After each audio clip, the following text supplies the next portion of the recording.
ಸುಡುಗಾಡಕ್ಕೆ ಅದನ್ನು ತೆಗೆದುಕೊಂಡು ನೀನೇನ್ ಮಾಡ್ಬೇಕಾಗಿದೆ? ಯಾಕೆ ತುಂಬಾ ಕೋಪದಲ್ಲಿ ಕಾಣ್ತಾ ಇದೆ? ಹೀಗಾಗಿದೆ ನಿಮ್ಗೆ ನನ್ನ ಮೇಲೆ ಪ್ರೀತಿ ಇಲ್ವೇ? ಬೆಂಕಿ ಹಚ್ಚು ನಿನ್ನ ಪ್ರೀತಿ ಪ್ರೇಮಕ್ಕೆ. ನೀನೇಕೆ ಇಲ್ಲಿ ಬಂದು ಅಷ್ಟೇ ಹೇಳು. ನಿಮ್ಮೊಂದು ಈ ಒಂದು ಮುಖ್ಯವಾದ ವಿಷಯ ಮಾತಾಡಬೇಕಾಗಿತ್ತು, ಅದಕ್ಕೆ ನಿಮ್ಮನ್ನ ಕಾಣ್ಬೇಕಂತ ಅರ್ಜೆಂಟ್ ಆಗಿ ಬಂದಿದ್ದೇನೆ. ನೀನು ಬಂದ ವಿಷಯ ಏನು ಹೇಳು? ಅದು ಈಗ ನಾನು ನಿಜವಾಗ್ಲೂ 3 ತಿಂಗಳ ಗರ್ಭಿಣಿ. ನೀನು 3 ತಿಂಗಳ ಗರ್ಭಿಣಿ ಆದ್ರೆ ಇನ್ನು 6 ತಿಂಗಳ ಕಾದು ಆಸ್ಪತ್ರೆಗೆ ಹೋಗು. ಹೆರಿಗೆ ಆಗುತ್ತದೆ, ಕೈಯಲ್ಲಿ ಒಂದು ಕೂಸು ಕೊಡ್ತಾರೆ.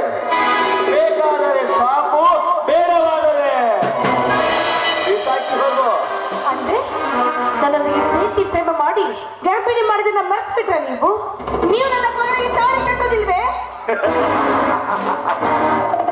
ನಿನ್ನ ಕೊನೆಗೆ ತಾಳಿ ಕಟ್ಟೋಸ್ಕರ ನಾನು ಪ್ರೀತಿ ಮಾಡಿಲ್ಲ ರೂಪ. ಮಜಾ ಮಾಡೋದಕ್ಕಾಗಿ ನಿನ್ನ ಪ್ರೀತಿ ಮಾಡಿದ್ದು. ನೀನ್ಯಾರು ನಾನ್ಯಾರು?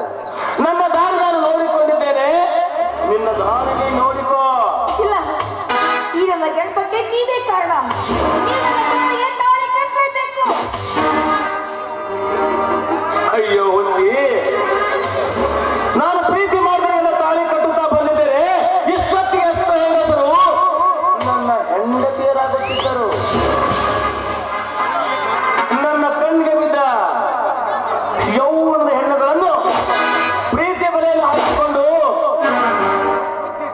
ಮುದ್ದಿಸಿ ಅವರನ್ನು ಮಧ್ಯದಲ್ಲೇ ಬಿಡುವುದೇ ನನ್ನ ಕೆಲಸ. ನಾಚಿಕೆಗಳ ನಾಯಿ ನನ್ನನ್ನು ಈ ಮಮತೆ ಮಾತ್ರ ನಾಡಿ ಹಾಲಲ್ಲಿ ಹುಳಿ ಹಿಂಡಿ ಮದುವೆ ಆಗ್ತದೆ ಅಂತ ಮಾತು ಕೊಟ್ಟು ಈಗ ನನಗೆ ಮೋಸ ಮಾಡಿ ಹೋಗ್ತಾ ಇದ್ದೇನೋ? ಇಲ್ಲ, ನನ್ನ ಕರ್ಮದ ಫಲವನ್ನು ತಿನ್ನಬೇಕು. ನನ್ನ ಪಾಪ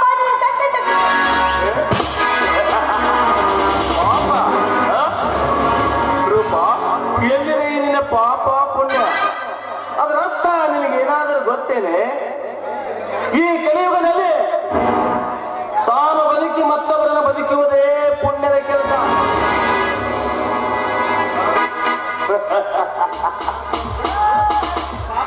ತಾನು ಬದುಕಿ ಮತ್ತೊಬ್ಬರನ್ನು ಬದುಕಿಸುವುದೇ ಪುಣ್ಯದ ಕೆಲಸ. ಚಪಾಯಿನ ಈ ನಿನ್ನ ಉಪದೇಶದ ಮಾತುಗಳು ನನಗೆ ಬೇಕಾಗಿಲ್ಲ ಕಣ. ನೀನ್ ಮಾಡಿದ ಕರ್ಮವನ್ನ ಮತ್ತೊಬ್ಬರಿಗೆ ಕಟ್ಟೋದಕ್ಕೆ ನಾನು ಒಪ್ಪೋದಿಲ್ಲ. ನಾನು ನಿನ್ನ ಪ್ರಶ್ನೆ ಕೇಳ್ತೀನಿ, ಉತ್ತರ ಕೊಡ್ತೀಯಾ? ಕೇಳುವಪ್ಪ. ನಿನಗೆ ಜನ್ಮ ಕೊಟ್ಟ ನಿನ್ನ ತಂದೆ ಹೆಸರೇನು? ನನಗೆ ಜನ್ಮ ಕೊಟ್ಟ ತಂದೆ ದೇವೇಂದ್ರ. ದೇವೇಂದ್ರನ ಹೆಸರು ಹೇಳೋ ಬದಲು ನೀನು ಬೇರೆ ಹೆಸರು ಹೇಳ್ತೀಯಾ? ಬರ್ತದೆ. ದೇವೇಂದ್ರನ ತಂದೆ ಆದ್ಮೇಲೆ ಇದು ನಿನ್ನ ತಾಯಿ ರಂಬೆ ಮೇನಕ್ಕೆ ಊರ್ವಶಿ ಅಂತ ಇರಬೇಕು. ಅಂದಾಗಲೇ ನಿನ್ನ ಬಾಯಿಂದ ಇಂಥ ಮಾತು ಬರ್ತಾ ಇದೆ. ನನಗೆ ಸ್ವಲ್ಪ ಹೆಚ್ಚಿನಲ್ಲಿ ನನ್ನಿಂದ ನೀನು ಗರ್ಭಿಣಿಯಾಗಿದೆ ಅಂತ ಏನ್ ಗ್ಯಾರಂಟಿ? ಅಪ್ಪನೇ ಹೊಂದಿದ್ಯಾ ಅಂತ ನಿನಗೆ ಚಪ್ಪಾಯಿನ ಚಾಂಡಾಲ. ಲೇ ರೂಪ, ಮನ ಬಂದಂತೆ ವರ್ತಿಸಿದರೆ ನಿನ್ನ ದೇಹ ಮಣ್ಣು ಪಾಲ ಮಾಡಬೇಕಾಗುತ್ತದೆ.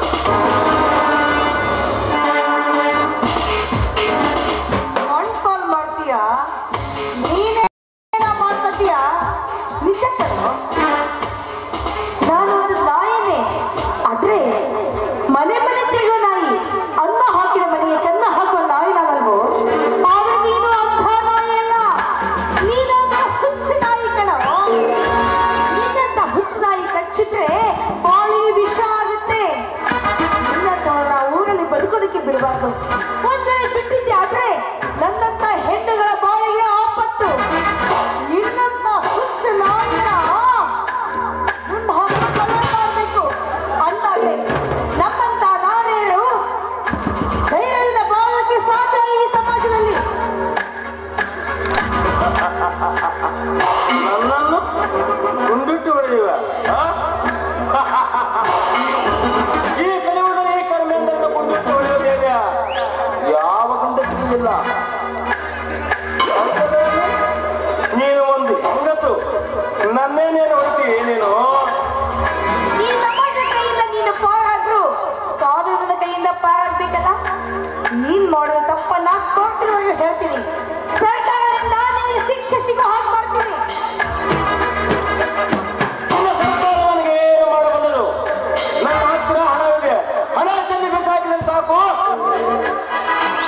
ನಾನು ಹೇಳಿದ ಕೆಲಸ ಆರಾಮಾಗಿ ಹಣ ಚೆಲ್ಲಿ ನೀನು ಪಾರಾಗ್ಬೋದು, ಆದ್ರೆ ನನ್ನ ಕೈಯಿಂದ ನೀನು ಪಾರಾಗ್ಬೇಕಲ್ಲ. ಅದು ಎಂದಿಗೂ ಸಾಧ್ಯವಿಲ್ಲ. ನೀನೇನೇ ಮಾಡಬಲ್ಲೆ?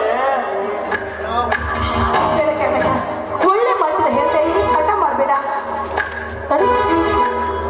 ನನ್ನ ಶೀಲವನ್ನ ಹಾಳು ಮಾಡಿದಂತಹ ದುಂಬಿಗಳನ್ನು ದಯವಿಟ್ಟು ನನ್ನ ಮಾತನ್ನ ಕೇಳು.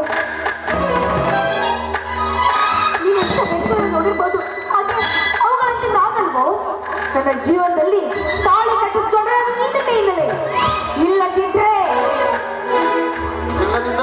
ನನ್ನ ಕರ್ಮ ಫಲವನ್ನ ನೀನು ನೋಡ್ಬೇಕಾಗುತ್ತೆ. ನಿನ್ನ ಬೆದರಿಕೆ ಮಾತಿಗೆ ಬೆದರುವ ಬೆಪ್ಪನಲ್ಲ. ಬೇಡ, ದಯವಿಟ್ಟು ಹಠ ಮಾಡಬೇಡ. ನನ್ನ ಮಾತನ್ನ ಕೇಳು. ನನ್ನ ಮಾತನ್ನ ಕೇಳಿದ್ರೆ ನಿನ್ಗೂ ಒಳ್ಳೇದು, ನನ್ಗೂ ಒಳ್ಳೇದು. ನಿನ್ನ ಕೈ ಮುಗಿದು ಕೇಳ್ಕೊತೀವ.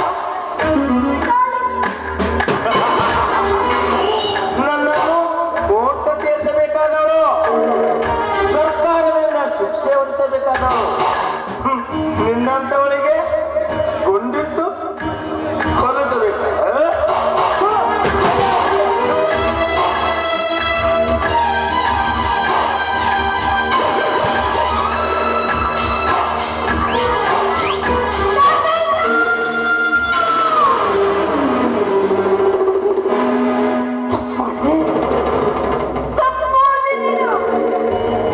ನಿನ್ನ ಕಪಟ ನಾಟಕದಲ್ಲಿ ನನಗೆ ಮೋಸ ಮಾಡಿ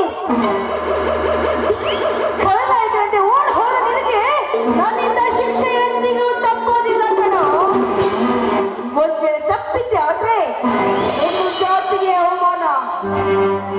ಎಲ್ಲೋ ಹೋಗ್ತೀಯ? ನಿನ್ನ ತಾಯಿ ಕೈಗಳಲ್ಲಿ ಅಡಿಗೆ ಬಿಟ್ಟಿದ್ದೀಯ. ನಿನ್ನ ಹಿಡಿದು ನಿನ್ನ ಬಿಸಿ ರಕ್ತವನ್ನು ಕುಡಿದೇ ಹೋದರೆ ನಾನು ರೂಪಾನೇ ಅಲ್ಲ ಕಣೋ. ನಾನು ಸತ್ತು ಚಿಂತೆ ಇರಲ್ಲ.